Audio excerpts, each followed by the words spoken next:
360. I'm Judy Ngulube. We love to be wherever you're watching us from, in your homes, in your living rooms.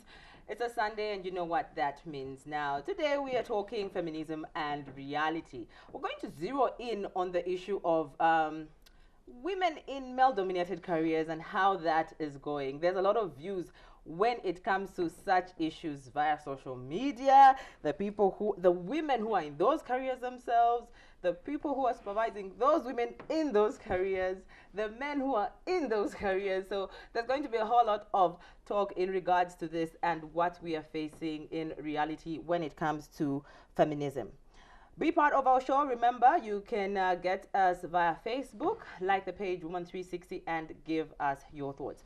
I already have my very first guest in studio, the ever beautiful Kanji. Aww. She's a musician, she's a mom, she's an artist as a whole. Yeah. But then again, there's this other part of you that is so interesting. Yes. The army. Yes. Firstly, how are you? I'm fine. How have you been? Fine. I've been good. Okay. I like the introduction. Isn't that it? You want to be flattered, or you want to be shy? No, it's okay. No, I'm shy. I don't take. Shy? Stop it. I like it. Do like this. Like if you're shy. Okay, tell me. There's so many hats to you, but then there's the legal aspect. But in the army, and we all know that when you are getting into the army, there's this whole training which leans more to some masculinity of some sort. Firstly, tell us about that. You getting into the army. I got into the army out of curiosity, you know, and just the idea was so bizarre that it challenged me. You know, I was thinking, I'm a lawyer. Really, what is a lawyer going to be doing in an institution like the military? Yeah. So the challenge itself appealed to me in a way that just made me say, okay, fine, let me go for it. And like you said, you know, it's a very macho institution, very macho, very male-dominated as well. So when you throw a woman in an environment like that, ultimately you're going to face some challenges, but I think that's what fuels me, fuels my passion, and has allowed me to stay in the system, you know, since I joined. Okay. So it's something that over the years I've gotten to enjoy. I'm not saying that it's easy. It's not easy. By no means easy, but it's all that we hear about the 6 months training. Exactly like that. You have to go through the training. You have to go through the training for you to be able to be made into an officer. So you're fit, girl. You must be very fit. I just have to be. I have to be. How does everything intertwine, work together? Yeah. Here being the mom, coming through, you know, with music, and then the lawyer, and then you sit in the army. How do all these just intertwine and mesh? Well, I'll start with the music. The music is a passion of mine. It's something that I don't even consider like some sort of job. It's just something that I do because it's something that is a part of me. In terms of the family, the husband, the children, I have a lot of support at home. You know, I have a strong backbone that supports me, and I think that that helps as well. And as far as the work is concerned, principally I'm a legal practitioner. I practice in the military. And in order for you to work in whatever sphere or capacity in the military, you have to go through the training. You have to go through the soldiering and learn what that is about.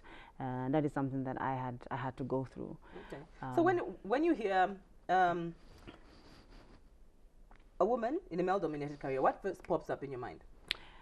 Whew, what pops up in my head is challenges, you know. Which are these challenges? Well, you see, first of all, when you're entering a profession or an institution which is male-dominated, you're introducing some sort of change into well-established, you know, functions in whatever institution that is. And, you know, as the case is always with change, there's always some resistance, you know. So entering something like that as a woman, you kind of have to work a little bit harder, push much harder, because you're literally running this race coming from the rear. So you have to run a little bit faster and prove yourself that, you know, you actually do deserve to have a seat at this table with the big boys. So you really just have to work much, much harder than your male counterparts. A section of society would argue and say, well, yes, we have these women who are engineers doing whatnot. But then the issue of you want to be female, you want to be feminine in that job, if it involves you getting way up, going God knows where to just fix some electricity poles, and then there's also this issue of you want to still remain feminine, but you want to fit in. you want to be treated as an equal Yeah. in that career. Yeah. How does that happen, or what can you say to the people who say women really sometimes just want when it's time to do something that's very masculine, you say Yeah. no, you can No, do it. But then you're getting the same pay at the end of the day. Yeah, I agree with you. In terms of the femininity part of it, that's a very important component that we bring to the table as women. It's a perspective that is important in any environment, business or public service, whatever. Getting into a male-dominated field does not mean that you must now forgo your femininity, which is the uniqueness that you bring to the institution, and become this macho, overly masculine woman. You know, it becomes a little bit confusing. But it's about, what does this job require from me? Am I able to meet my targets? Am I able to deliver? Am I able to get the job done? That's what matters. And if it means me climbing on a ladder to fix something as an engineer or whatever capacity that is, and my physicality allows me to do it, then I should do it regardless of whether I'm a woman or I'm a man. So what would you say to what someone would term the natural physical barrier of male and female? You see, this is how I look at it. Physically, yes, you can do anything. You can do anything. Of course, you're not just going to wake up today from nowhere and run 10 kilometers. That's not going to happen. It's going to start with you running maybe 500 ABCD until you get to 10 kilometers, and then over time, even your speed and your endurance will improve. So I believe that it's something that takes a lot of practice, something that takes dedication, and it's something that takes a lot of hard work for you to get to. Physically, I don't believe that we're limited. There are women who can run and women who can't run. There are men who can run and men who cannot run. It just depends on what you're able to do, what your focus is, and how much work you put into it. I do not believe that there are any limitations that are there for either men or women. It just depends on what it is that you are strong in, what your talent is, what your interest is. If you want to do something and you have the capabilities, you have the training, you have the education for it, you have the skills, there's nothing that should limit you. I know, because of your strong belief in women and yes, Go Power Woman. Yes. You've done several projects, you've had several talks, and now some of these are actually giving birth to awards. Tell us about that. Exactly. You know, there's this award event that are put together to recognize women who have excelled in male-dominated careers. And if you just do a little research, Judy, you'll be surprised at how many women are in these fields where you would not expect women to exist, let alone even excel, do well, even stand out. Exactly. When I was doing my research, actually, this show started with a whole list of some of those women who are seemingly doing okay. Right. Well, according to Judy's ABC, my discretion, yes. So we just started with some of those, and it was amazing how many we have in Zambia, actually. Right. And the thing about it is that we don't talk about them. We don't shine a light on them as much as we should. And I believe that we should. I mean, why not? Why did you do this? Why did you feel the strong conviction to even go ahead as far as awarding them? Because I wanted to find women who would inspire me. You know, I wanted to look around and see women who would inspire me and motivate me and show me that it's actually possible to do some of these things and overcome these challenges. So I wanted to find them because I knew that they were there.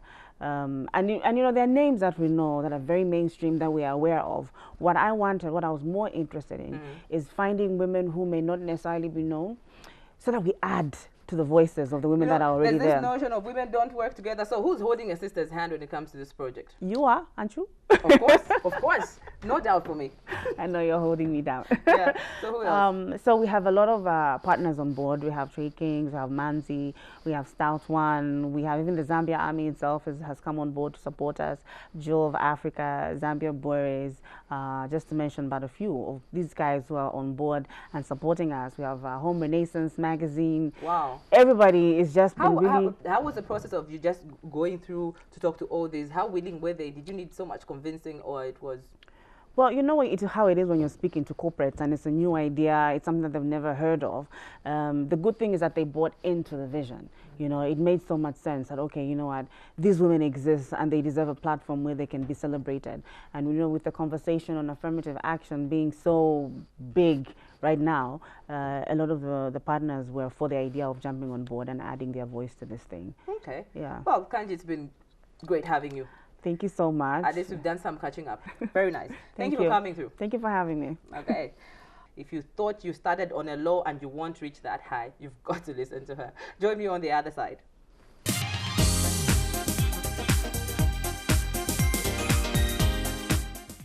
It's a life of hustle and survival.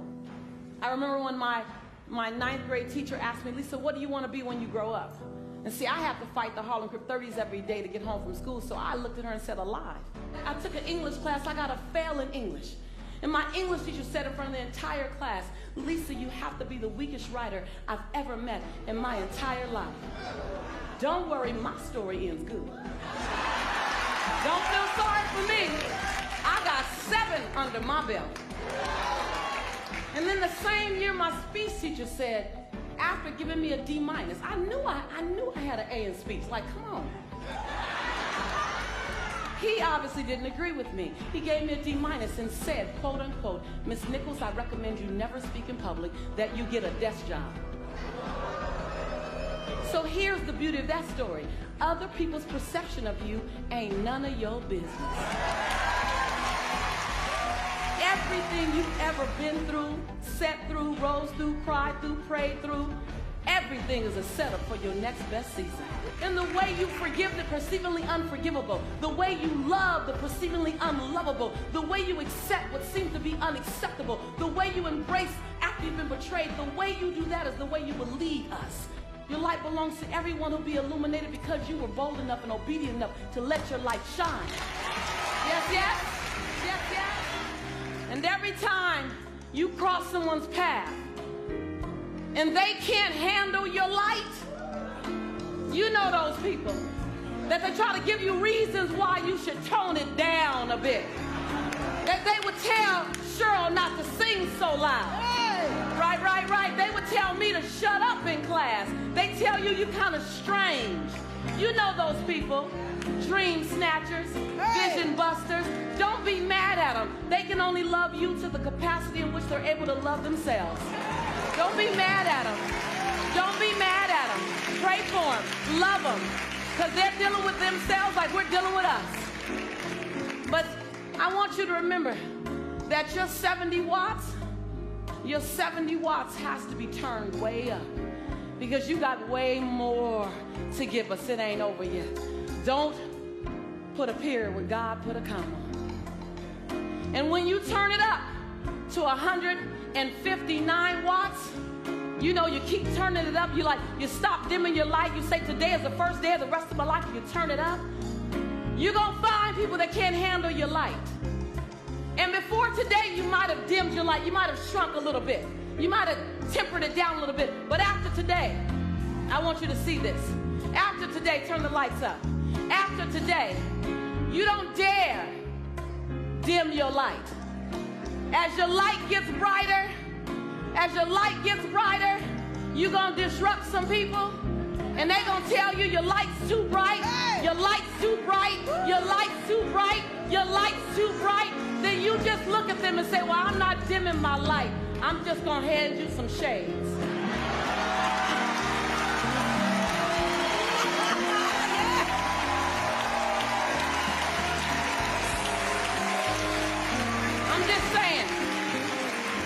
Why don't you start carrying around an extra pair of shades?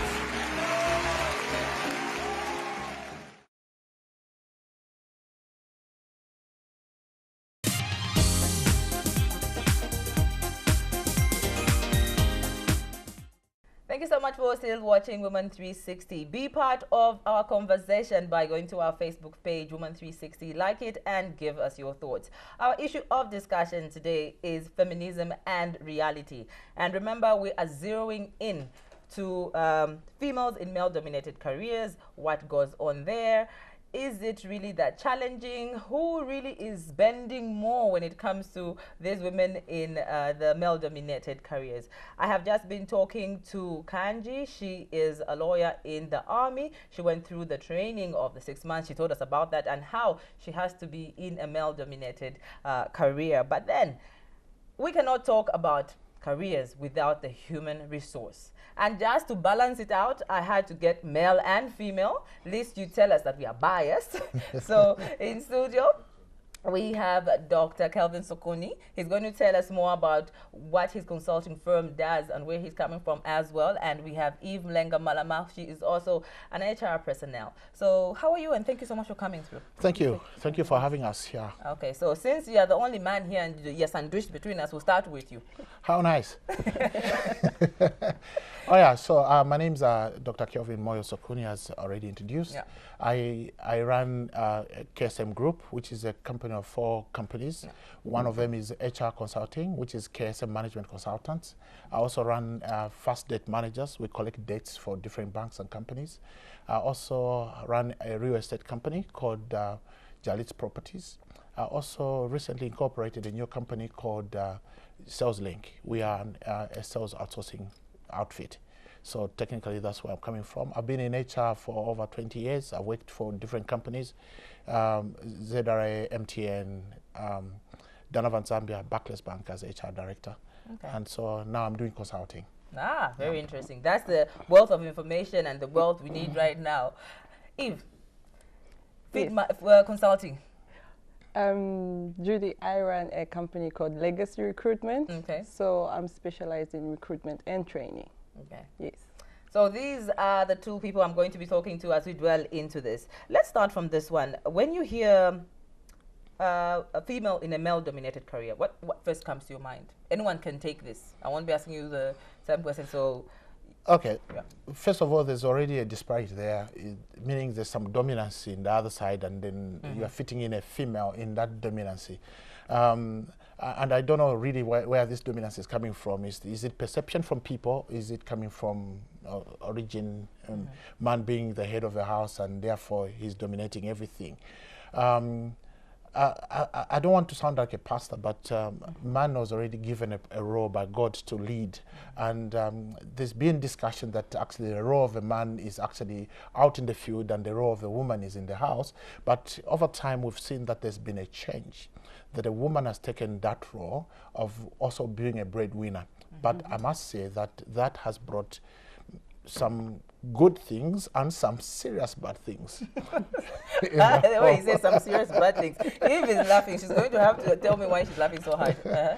Oh yeah, so first of all, at home it has brought issues, but at work, at the offices, it has brought a new flair. You know that at the office there's been an advocacy saying that we need women in the boardroom. And this is why do we need women in the boardroom? My own research has shown that men being alone, leaving them alone, they've got a killer instinct. They want to kill this, kill competition, kill this, and so that is not a good thing. And we always make these male-dominated decisions that are sometimes really not looking at the soft side of things. So there's been an advocacy to have women on the table so that they can remind us of the other side of us. Okay. Of the soft side, where they say, no, competition is good, keep it around because it will show the difference. But you know, the dominance in the boardroom is what we are trying to actually cure. But something has come up now in terms of that area. There's certain, and women have been encouraged to actually take up roles that initially were being seen to be male-dominated, such as engineering, technicians, and so on and so forth. And that has been good. And why women have been seen to be having some certain dexterity and skill in handling certain things. You'll be surprised to know that the biggest vehicles in Zambia, in the mines, have been managed by women. Why? They're careful, very good, meticulous, and they don't break down as men would. On a bump, should take it easy. Lady driven. Lady driven. Even a huge machine from the mines, isn't it? But those are big machines. Lady driven cars, please be careful to buy lady driven cars. It brings in another dynamic, isn't it? Yeah. But I sometimes via social media, people actually are responding to say, but then women who are actually getting into these so-called male-dominated careers want to be handled with gloves, so to say?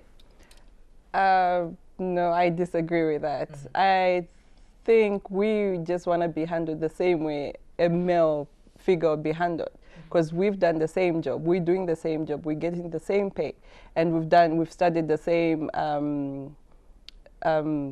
sorry. The same courses? The same courses, yes, everything. So everything has been the same. So why should I be treated different in a place of work when I do the same job that he does? So if someone wants to just be a gentleman and say, no, don't worry, I'll climb this pole, you can just wait here. From HR perspective, how is that? Is that okay? Well, from an HR point perspective, we need to treat everyone as an entity, as an employee, fitting in a job that has to be done all around. However, slightly opposing to what she said. I was almost saying, do you agree? No, I don't agree with her. In the sense that I've worked with a number of a lot of women, and women would really sometimes would love to be treated as women, and they'll have their space. When you say as women, with a little bit of special care, and you know, you can walk into a man's office. Okay, it would be nice because the cleaner has done that, but in a woman's office, it's meticulous, you know, clean to the point. But not only that, the issue is. Women on one side, there's that flair, there's a time that want to be treated as a woman.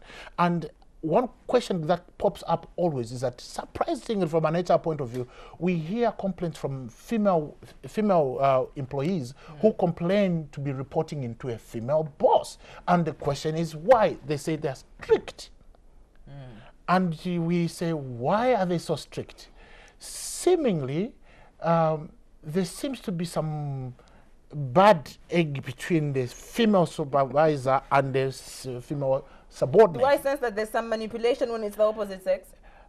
I think there is, and I think maybe it works very well. Of course, the energy works always, all right, between the two of you. You'd possibly want to treat a woman with some kindness around. Madam Recruitment, when you're doing your recruitments, when you're getting people into these jobs, do you have prep talks when, of course, it's obviously this is a job that has got 10 versus 1 female or 9 versus 1 female? Do you have prep talks specifically for that female so that she fits in well, she meshes, and does that happen? Is it necessary? Even HR's point of view, actually. I think nowadays it's very necessary. You just go through the whole process with the person, find out what they're comfortable with, what the experience is. So you might find that she came from a different type of background, and to get into another type of, you know, department which is male dominated would be very difficult for her.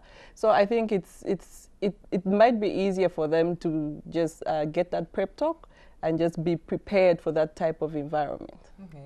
When you talk to somebody, Kanji was saying, oh, it's so challenging, there's this and that and whatnot. So when you look at these careers on a general basis, when a female gets into this, which points or which of these positions are more draining or uplifting when it comes to the female? Okay, for me, I find that female do very well at a senior level position. I think so. They quite do very well because they're quite methodical, very strategic in the way they approach, and very thorough in terms of analysis. As you go down there where it's more technical, I think where you need a lot of energy, I think females do not do much better because I think the energy requires that you actually push things and do a lot of things. If you look at technicians, yes, there are female technicians and some of them are doing very well, but I think there are some limitations that we've seen that certain female technicians will not do. Yes, last week I was just having a discussion with a colleague of mine. He's an Indian of origin, and we were doing some training, but there was something that came up, and he asked a question. I'm looking to recruit a technician, and there are some 3 ladies that I'm considering. Should I recruit them? I said, what is your problem? And he says, would she climb the ceiling? I said, yes, she will climb the ceiling. Of course, she'll be putting on, you know, slacks, jeans and slacks. She has to climb the ceiling, whatever happens, because that's her job. If she has to go and fix something, she has to. He says, but I don't think she would, you know, a female. I said, why? You recruit a female as she is. And of course, I'll tell you that I've seen in the recruitment sphere where employers are becoming a little bit, you know, picky in terms of choosing between a female. Right from the word go. Yeah, between choosing a female and a male, because there are so many things that happens around a female in our society. She takes care of home and everything else, and the number of excuses that come at work. She's that taking comes into play as well. Mother's Day, oh this issue, and if you really put everything together, she possibly reports for work about 4 months in a year, or 6 months in a year. Wow. So if you really notice, if she takes advantage of everything else, she was on maternity leave in that year, she was on study leave, she was on all these issues. So if it's doing yes, actually we've done a number of studies and checked that with females, and you may find that because of so many things that happen around them, their time is, and some employers find it difficult to recruit those. And there's nothing wrong. Pregnancy is just a period of time. Don't It's take a the whole short time. period, and the people who are productive, they do a lot of work. Like I said, I feel that some women do very, very well at senior levels So than at the bottom levels. okay, let's wrap this up like this. Is it possible? And I want honest answers. Yes. Is it possible to be feminine in a job that is seemingly not so feminine? Putting into consideration everything. Personality and character are things that you have to look at. Yes. You have to be a little bit of a tomboy. You cannot suppress femininity, whatever the word is, yes, in a person. It will surely come out. And question I ask, why are most sales people females? It ends there. Eve, give us your take. Is it possible? Yes, it is possible. Like you said, why are most sales people females? Females, we come with that, we come with that flair. We're able to sell to most men, so that's easier. More yes. than with more and than like a fellow man selling something to a fellow man. So it's can someone still be feminine in a career that seemingly is not so feminine? Yes, I think they can. It's all about your character. It's all about your personality at the end of the day. You had some pink, some flowers, some roses, Yes. those jeans and those hats. It's been fantastic. Thank you so much for coming through. Happy to Thank be here. you for having us. All right, okay. Thank you. So you have been watching Feminism and Reality. We have had Kanji, we've had Dr. Sokoni, as well as Eve Mlenga Malama, our HR consultants for this for today. They have no charges, so we appreciate. We know it's consultancy. Thank you so much for watching. Be part of the show next week again, Sunday, 19:30. On behalf of the entire Woman 360 crew, I'm Judy Ngulube.